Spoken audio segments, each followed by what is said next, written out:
Alright, in this video we are going to start our new chapter. This is gonna be in detail, and at the end of every video with going lectures I'm gonna share my MCQs that I think important for you and for the entry test that and the past papers MCQs. Alright, so in this video we are going to look at our chapter number 10, that is of physics syntax board. Alright, आज हम बहुत basics सा करने वाले हैं, बहुत detail के अंदर. सबसे पहले मैं आपको एक बात बता दूं, like it's my personal trick that the word in electronics जिसके अंदर OR आ जाए ना, तो that means it is instrument. वो एक इंस्ट्रूमेंट है मेरे ख्याल से. इंस्ट्रूमेंट माना डिवाइस है वो. For example resistor, conductor. Alright, do you agree with that? And motor. Alright, let me write here, फिर आपको यकीन आएगा. Motor, conductor, insulator and resistor. तो बहुत सारे हैं, बट ये मेरी खुद की एक ट्रिक है. OR आ रहा है एंड में, OR आ रहा है एंड में. So apart from this, let's just start our new chapter, that is DC circuit. So basically circuit क्या होता है, सबसे पहले हम वो देखते हैं. Let's decode the word circuit. ठीक है, circuit is for the measurement. किसी चीज को नापने के लिए नहीं होता, मैं ऐसा नहीं कहने वाली. सर्किट होता है एक मेजरिंग इंस्ट्रूमेंट होता है, डिवाइस होती है, यू कैन से. ठीक है, सो हम सबसे पहले बात करने लगे हैं रेजिस्टर की. अब हमें पता है रेजिस्टर एक also it is a device. ठीक है, जिसके अंदर further we have more devices जिसको हम कैपेसिटर कहते हैं. Capacitor that stores a charge. ये हमने अपने लास्ट क्या बोलते हैं उसके अंदर किया हुआ है. We have done this, right. Capacitor होता है हमारे पास, मोटर आ जाता है. So these all are devices including resistor. Inductor आ जाता है. ठीक है,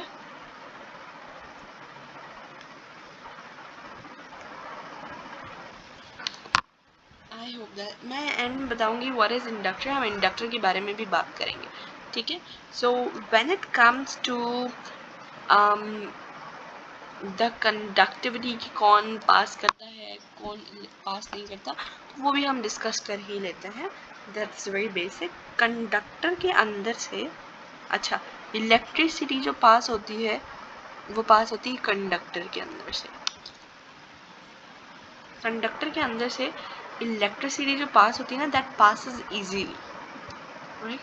कंडक्टर का मटेरियल नेचर ही ऐसी होती है, उसके अंदर से हमारे पास क्या इजीली इलेक्ट्रिसिटी पास हो जाती है.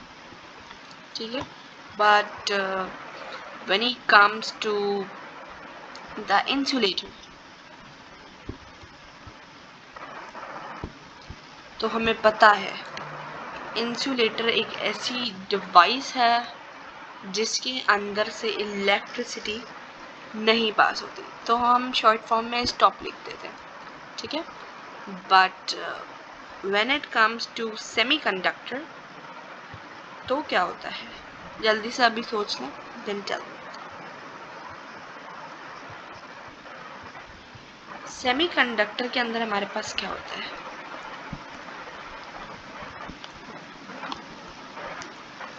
सेमीकंडक्टर के अंदर पार्शियली पास होती है या तो फिर पार्शियली स्टॉप होती है.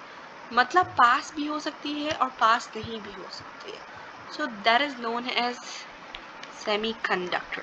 पास क्या नहीं हो सकती और पास क्या हो सकती है, electricity, flow of charges, current. तो ये पास हो सकते हैं या नहीं हो सकते. ठीक है,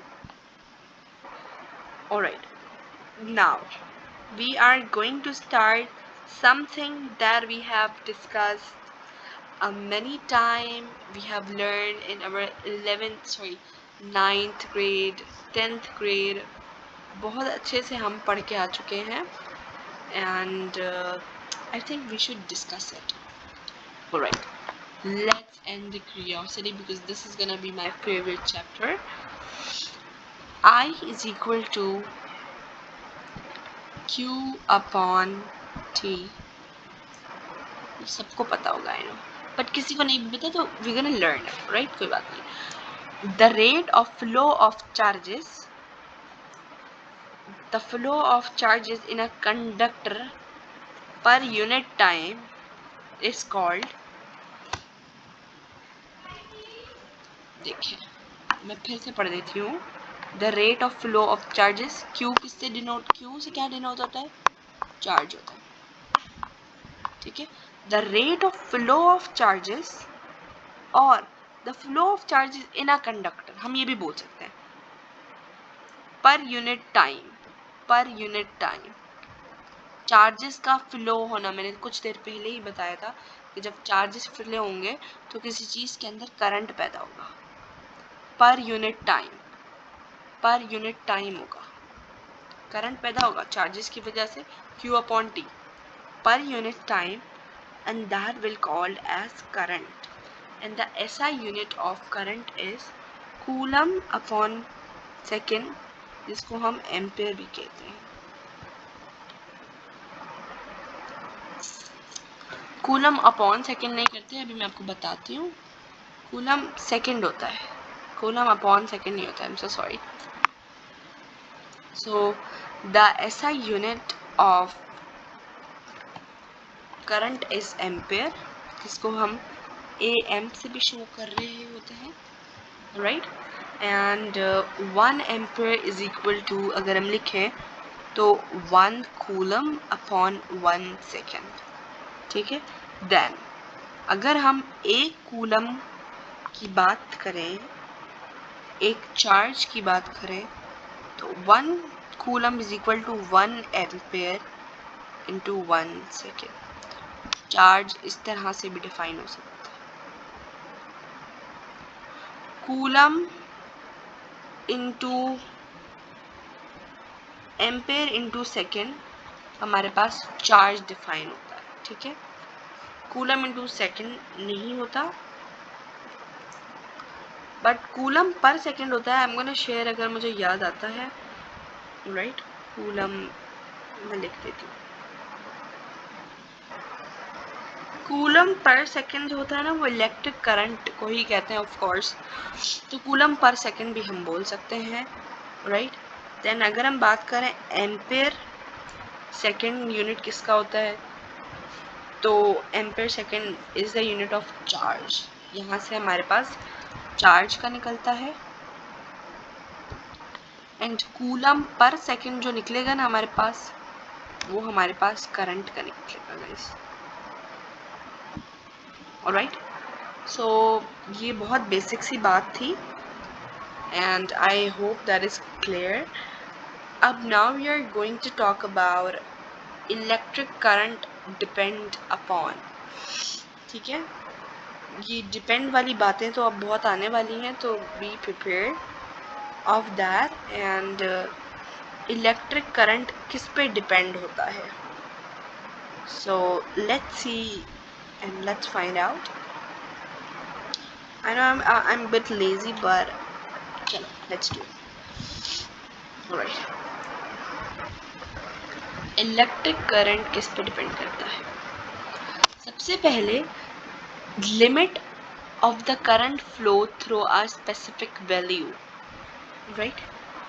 ऐसा नहीं है कि आप एक कंडक्टर है, उसमें से धड़ा आप है ना, क्या बोलते हैं, आप धड़ाधड़ करंट पास कर रहे हैं. नो, ऐसे नहीं होता. You have a specific value of that, and the limit of the current that flows at a specific value, ठीक है. एक वैल्यू होती है, वो I share it. I am so sorry, मुझे याद नहीं है, but it was something 6 point ऐसे ही कुछ था, but I'll share that in the, yep, I'll share that, right? अच्छा, next point is that providing desired interaction of potential difference across the conductor, the electric current may flow through. alright, देखो, potential difference जो होता है ना, इस पे भी current depend करता है। अगर आपने ज़्यादा पोटेंशियल दे दिया ना, तो करंट ज़्यादा होने की वजह से कंडक्टर के अंदर गड़बड़ी आ सकती है, राइट? तो हमें अक्रॉस द कंडक्ट, अच्छा अक्रॉस द, यहाँ पे मैं आपको एक बात समझाती हूँ। फॉर एग्जांपल, ये एक कंडक्टर है, ठीक है, इसके अंदर से मैं करंट पास कर रही हूँ और ये V वोल्ट है, बैटरी से जा रहा है।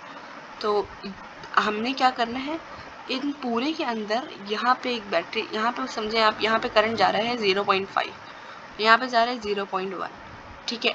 तो अक्रॉस द कंडक्टर जो होता है ना, वो करंट सेम होना चाहिए, वरना नहीं माना जाएगा, वरना डिपेंड इन चीज़ों पे होता है। तो मेक श्योर अक्रॉस, या तो फिर end of the conductor the electric current flow through the conductor would be same and would depend on potential difference, ठीक है, बहुत ही इजी सा था। अक्रॉस द कंडक्टर जो ना करंट सेम होना चाहिए, ऐसा नहीं हो एक एंड पे 0.5 जा रहा है तो दूसरे एंड पे 0.1 जा रहा है, दैट वुड बी रॉन्ग, ऐसे जाता ही नहीं है, रॉन्ग क्या, alright. Then we have our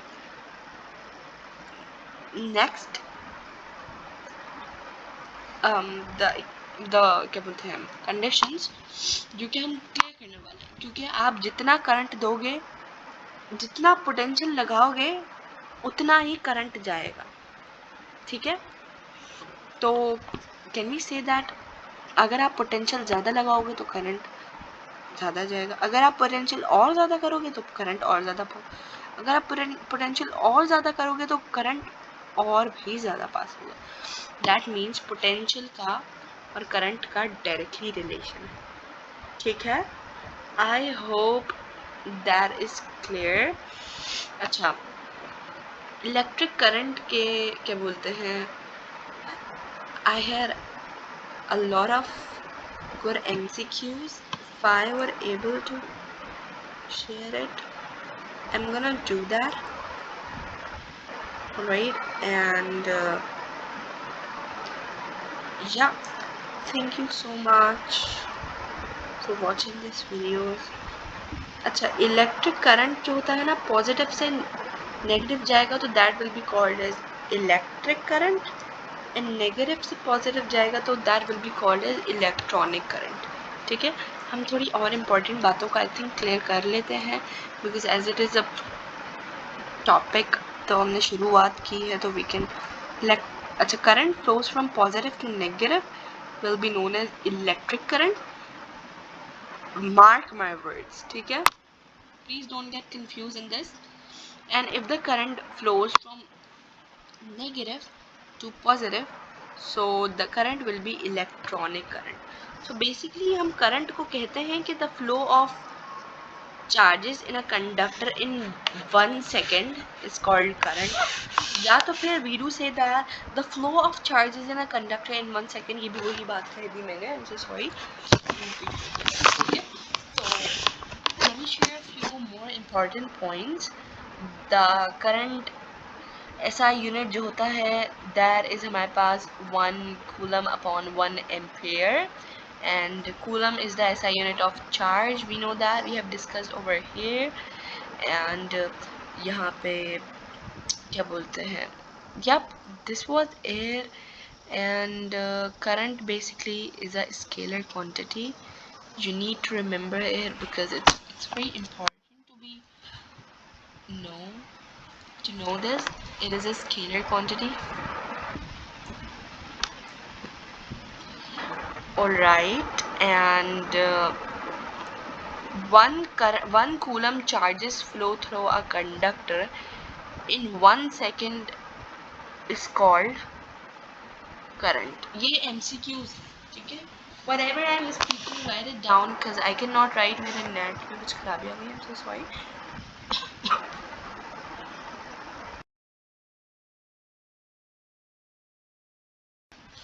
I'm so sorry, I took a break. Alright, let's continue it. Whatever. Alright. 1 coulomb charge flow through a conductor in 1 second is called current. ठीक है, 1 coulomb charge flow कर रहा है, तो ये MCQs में आता है. And 0.625 into 10 to the power minus 9 electron pass through a conductor in 1 second is called. मैंने आपको बताया था स्पेसिफिक वैल्यू एंड थिंग, और मुझे याद आ गई इस वीडियो के अंदर. 0.625 into 10 to the power minus 19 when these electron passes, इतना अमाउंट, इतना magnitude of the electron passes through a conductor, एक कंडक्टर से पास करेगा तो वो क्या पैदा करेगा? कंडक्टर 1 सेकंड के अंदर करंट पैदा करेगा. ठीक है, this was the second MCQ. Right?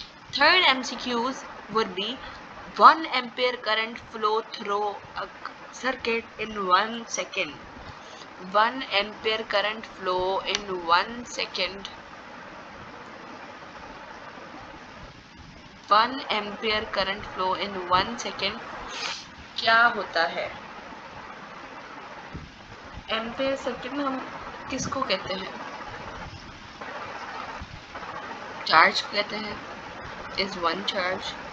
ठीक है, तो I think it was clear to you. Alright, and basically current जो होता है ना, करंट का मतलब, बेसिक मतलब जो होता है ना, वो होता है anything which passes in a line. अच्छा, अगर मैं आपसे पूछूं कि जो बहुत सारे लोग जा रहे हैं 1 सेकंड के अंदर, तो that would be man human current. तो करंट का मतलब बेसिकली होता है फ्लो होता है. फ्लो कहते हैं हम बहुत सारे गोट्स को पास करते हैं, गोट्स करंट. तो ये बेसिक सी चीज़ होती है जिसको समझने के लिए हम यूज़ करते हैं. राइट, एंड 1 कूलम के अंदर हमारे पास कितने ईवी होते हैं, तो वो भी हम देख लेते हैं. एंड ना जो हम और भी चीज़ें बहुत सारी डिस्कस करने लगे हैं. ठीक है, तो 1 coulomb has 6.25 into 10 to the power 18 EV. Electron volt जो होता है ना, वो हमारे पास न्यूक्लियर फिजिक्स के अंदर यूज होता है, and that is use to measure small particles. ठीक है, if you talk about 1 EV, तो वो किसके बराबर होता है? 1.6 into 10 to the power minus 19 joule. ठीक है, एंड हाँ, this was it about it. Alright, अगर हम करंट के इलेक्ट्रोडायनेमिक्स के अंदर हम क्या पढ़ते हैं, आपको पता है? ये जो करंट जो पढ़ते हैं ना हम, that we studies in electrodynamics. ठीक है, we studies that in electrodynamics. Electrodynamic, एक तो we have electrostatic, that is a branch of physics. Electrodynamics is also a branch of physics which in which charges is in motion. Dynamic का मतलब होता है motion, steric का मतलब होता है रेस्ट. तो electrodynamic is a branch of physics in which charges are in motion. और मोशन के अंदर जब चार्जेस होंगे तो क्या होगा? करंट पैदा होगा, फ्लो होंगे चार्जेस. किसी भी चीज का anything which passes in a line in 1 second would be called as current. It might be of charges, it might be of animals. मैं आपको बता दूं, बहुत इजी सा कॉन्सेप्ट है, बहुत इजी सा है. चार्जेस का हो, पॉजिटिव चार्जेस, नेगेटिव चार्जेस का हो, हमारे पास इंसानों, लोग जा रहे हो बहुत सारे यार, तो उनका करंट हो जाएगा. बस करंट एक नाम से याद कर लो. ठीक है, तो मोशन हम काइनेमेटिक्स में भी पढ़ते हैं. ठीक है, अच्छा, इलेक्ट्रो का मतलब होता है electron, and electron was discovered by J J. Thomson. ठीक है, and the mass of the electron is 9.1 into 10 to the power 31 minus 31 kg, and the charge of the electron is 1.6 into 10 to the power minus 19 coulomb, and it is never less than 1, and the charge of the electron was given by Millikan. मैं ये भी बता दूं कि when it was given in 1909. अच्छा, many of the students ignore the values, ignore the dates, and देखो discover हमारे पास J Thomson ने किया था, जो कि हमारे पास अलग से केमिस्ट्री के अंदर एक टॉपिक है। वो कैसे डिस्कवर हुआ था इलेक्ट्रॉन, वो आपको खुद जाके देखना पड़ेगा, and that video is present in on my channel. तो मिलीकेन ने नाम दिया था इन 1909, ठीक है। I hope that is clear, and it was a very very easy concept जो कि मैंने पढ़ाया है। And in the next video, ये हमारा लेक्चर 1 होगा, पर इन द नेक्स्ट वीडियो हम ओम्स लॉ के बारे में डिस्कस करेंगे। Alright, thank you so much for watching my video. Have a good day.